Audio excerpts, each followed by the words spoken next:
before we started recording, you were like, it is one big sausage fest. So if you were single, it could be a good place to go, right? If you're a single lady, this is an excellent place to go.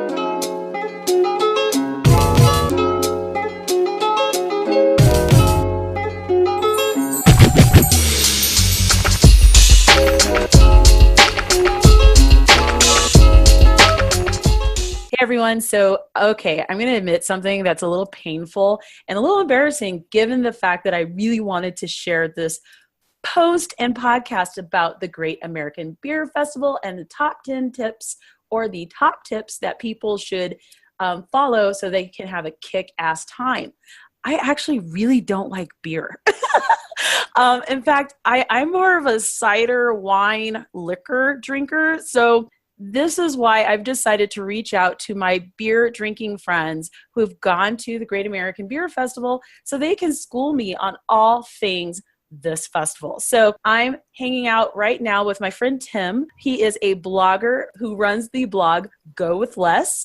If you're into financial independence, retiring early, this blog, you need to follow these people. It's one of the newer ones out there, but they're onto something. They are also from Colorado, so that makes them even more legit. So, hey, Tim. Hey, Michelle. So here's the question. If you're talking to some newbie who's about to go to the Great American Beer Festival, like what the heck should they do, prepare for, think about? Whenever I'm downtown when this is happening, it feels like there are hordes of men everywhere just doing all things beer. So am I wrong in this perception? No, you're absolutely right. So there's lots of men, lots of beer. Okay, so walk us through from entering into the venue, which is the Colorado Convention Center. Yep. Just what is this experience like? Yeah, so not only, so the event obviously draws a lot of beer aficionados to town. So there's lots of events other than the GABF that are actually going on in town when the GABF happens. Oh. But so there's all over town, there are other people that are participating in this. Our library actually has an event. It's going on right now that goes on for the month. That's sort of around GABF. Our library is giving out free beer. So there's all kinds of beer. Your library is giving out beer?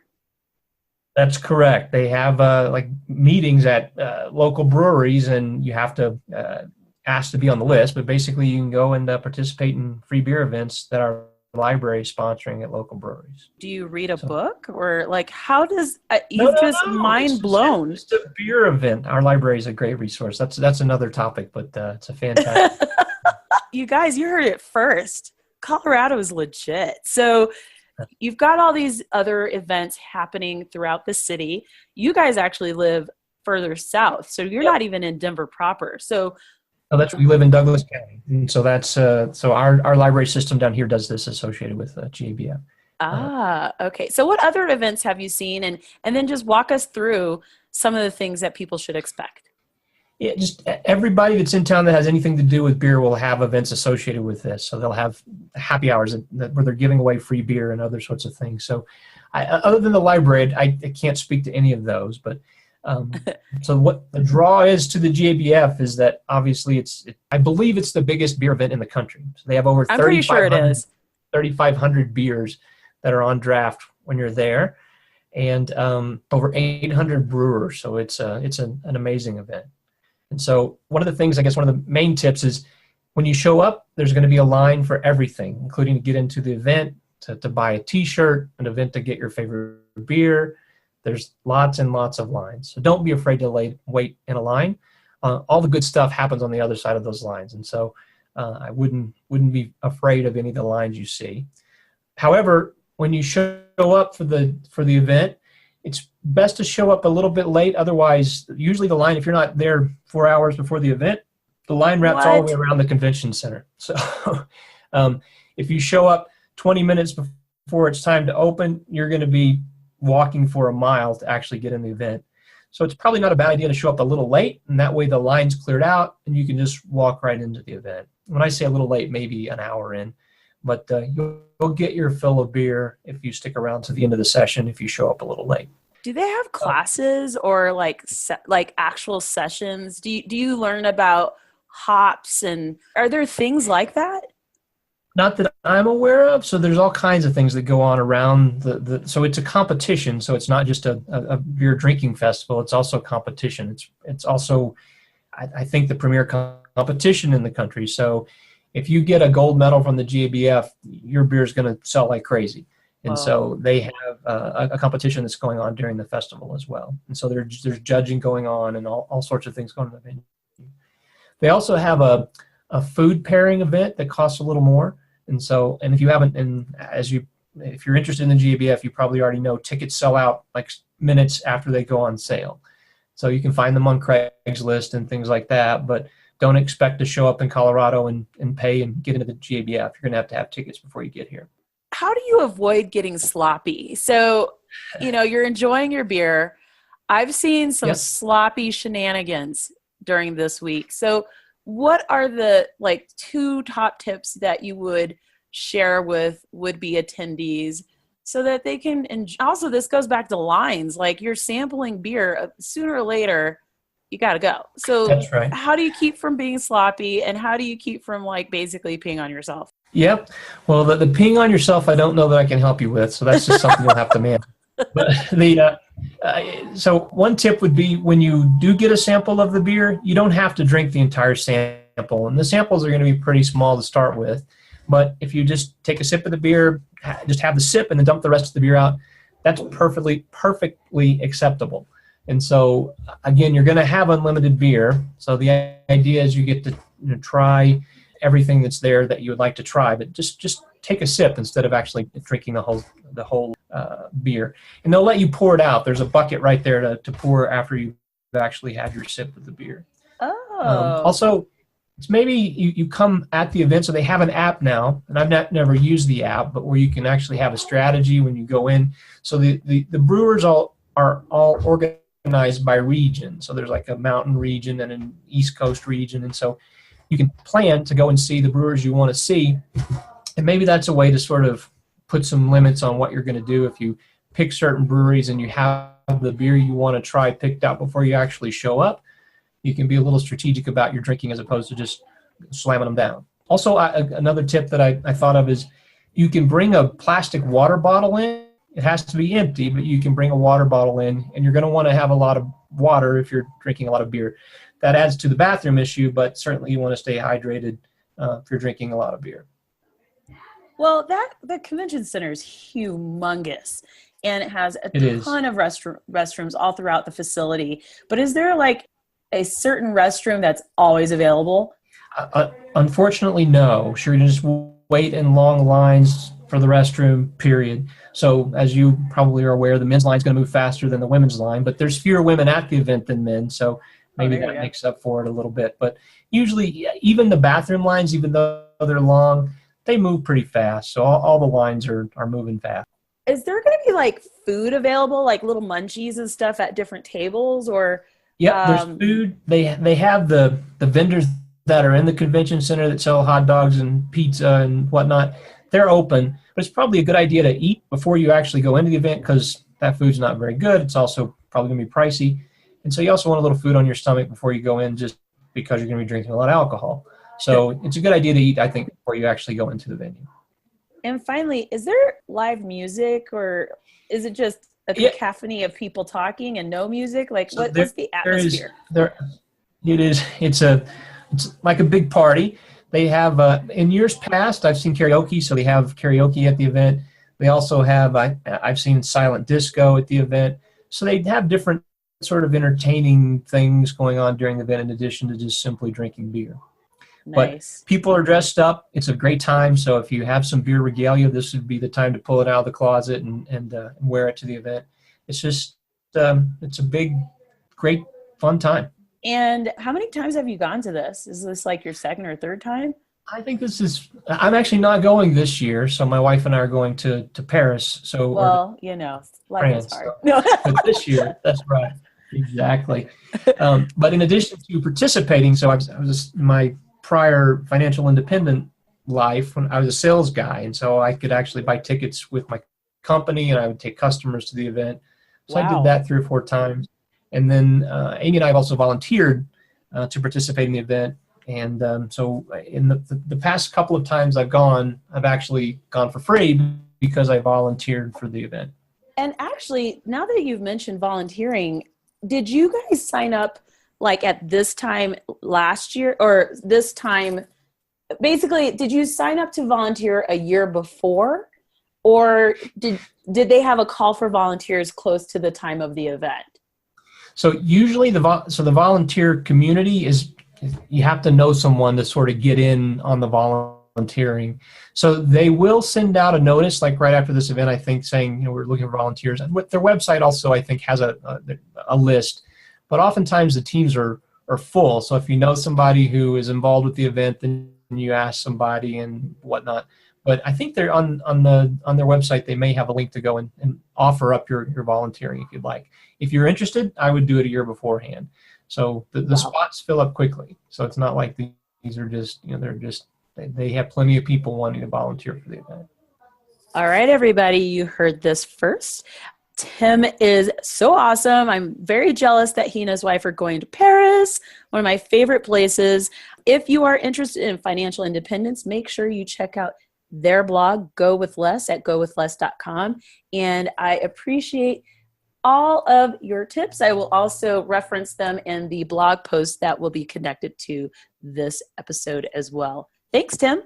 So you Perfect. just Thank heard you, me Michelle. speaking with Tim Rutherford from Go With Less about his experience at the Great American Beer Festival. So I thought I would turn it over to Mindy from 1500days.com to see what she thinks about the woman's experience at the same event. Ladies, you're in luck for 2 reasons. So I hope you enjoyed this part of the podcast. Okay, now I'm speaking with my friend Mindy, the other half of 1500days.com, a blog that is primarily dedicated to financial independence and one Colorado-based family's journey to financial independence. They have reached it. But for today, we're talking beer, and specifically a woman's experience at the Great American Beer Festival, GABF. Hey, Mindy. Hey, Michelle. Hey, you're about to school us on what it's like to be a woman at this thing. So before we started recording, you were like, it is one big sausage fest.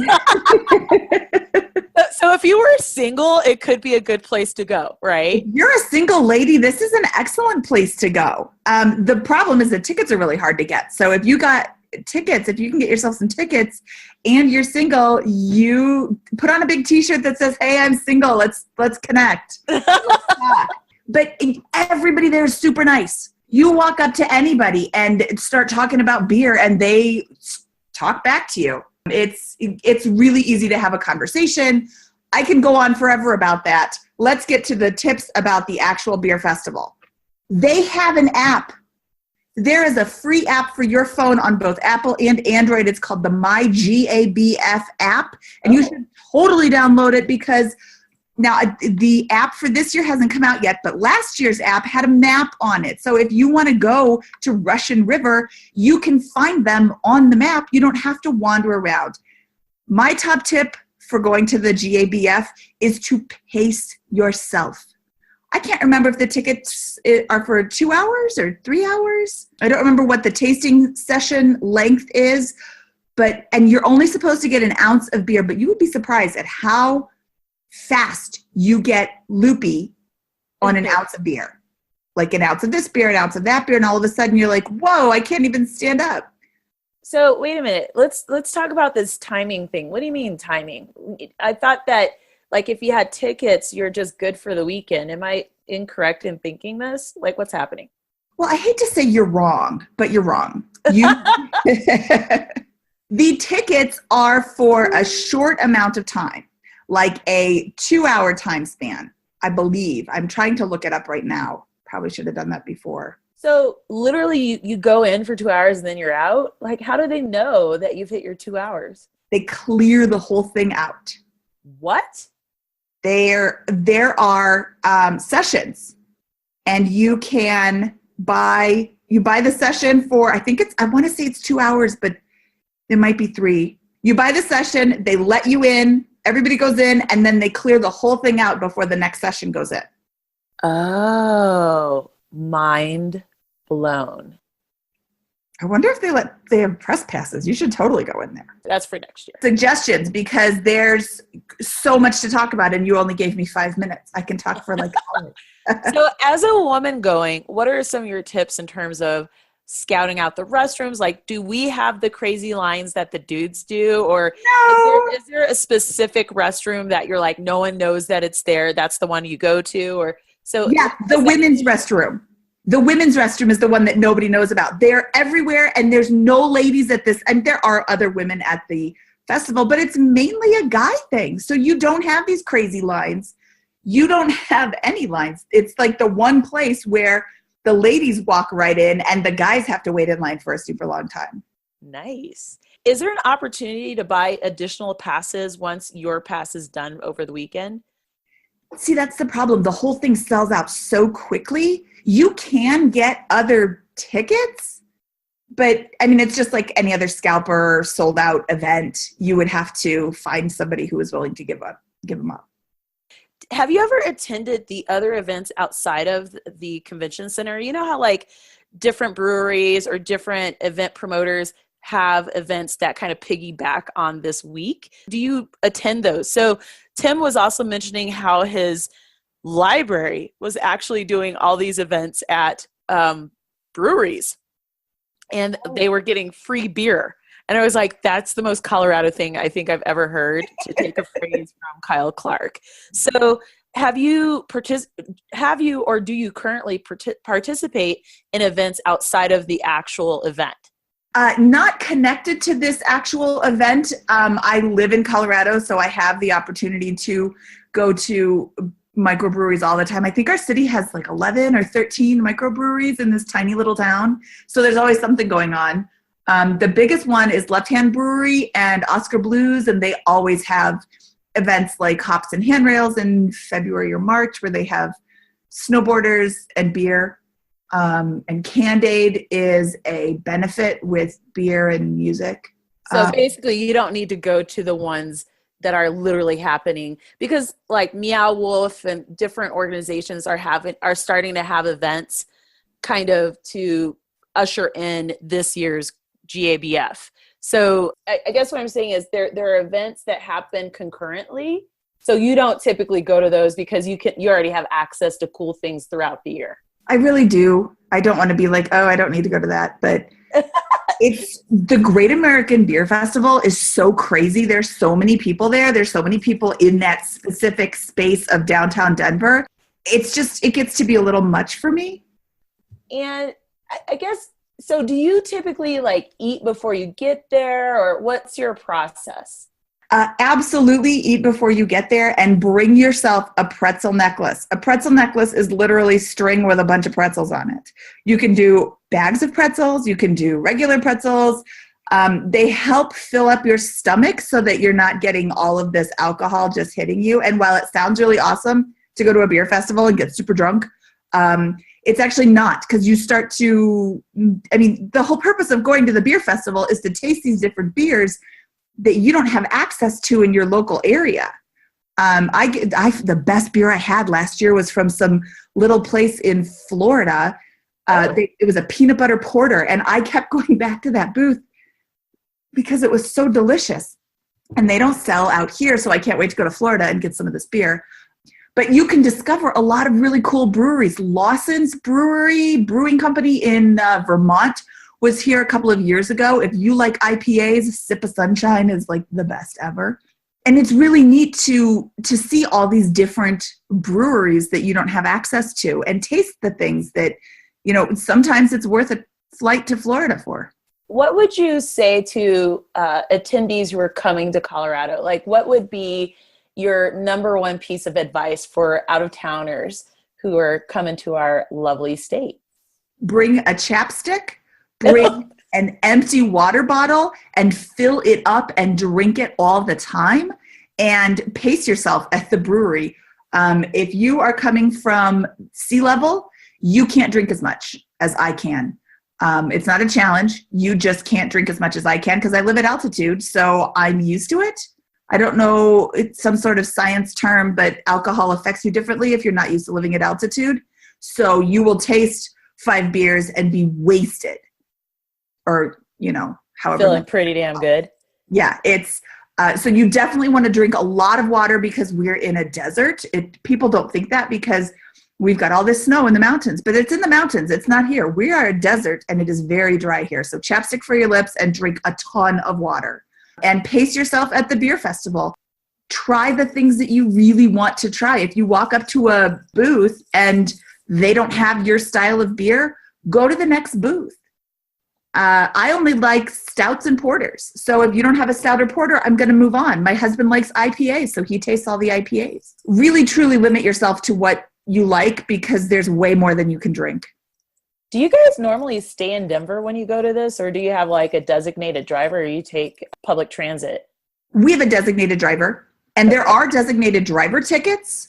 They come with access to the designated driver lounge. What? I had no idea. You need to go, Michelle. This is the best thing ever. I can never get tickets and I don't drink beer.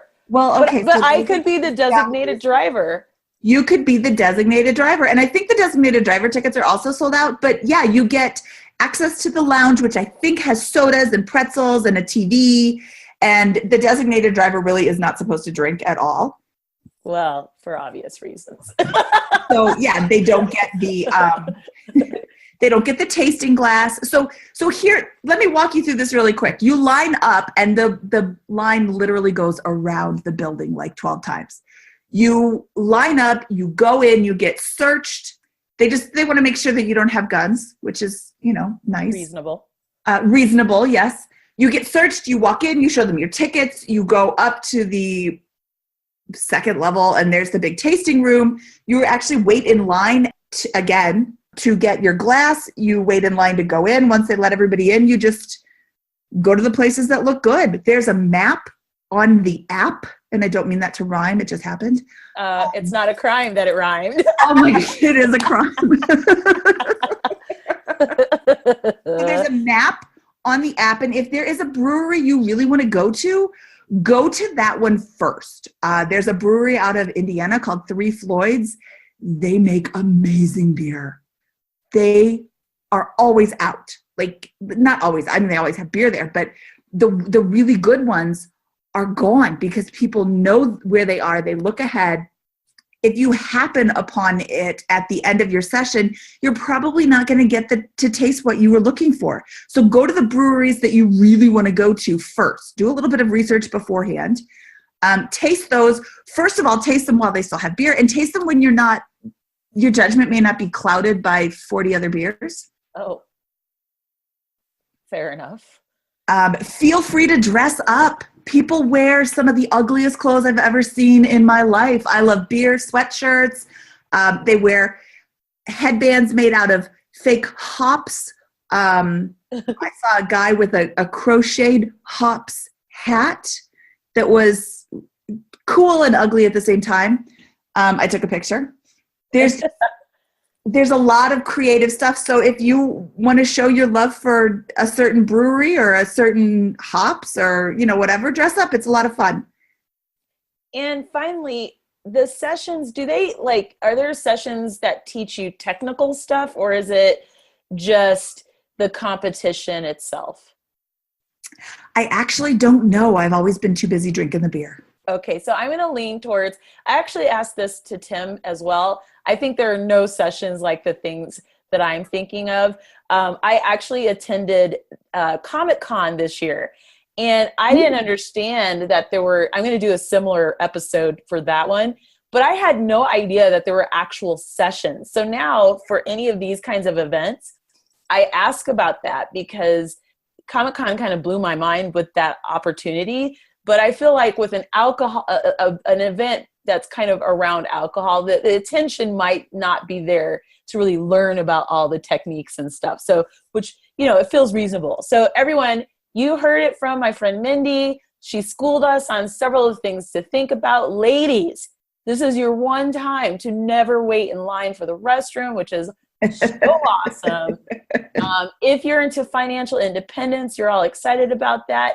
please check out their blog, 1500days.com. And I just am so excited to share all of this info with the listeners. I am excited to share it with them too. I hope they enjoy our beautiful city, our lovely beer festival. And when you're done at the beer festival, when you're walking out the door, one last tip, chug some water. Just really, really, really hydrate yourself, because not only are we in a dry area, beer kind of dries you out too. The alcohol will dry you out too. So you definitely want to rehydrate as much as possible.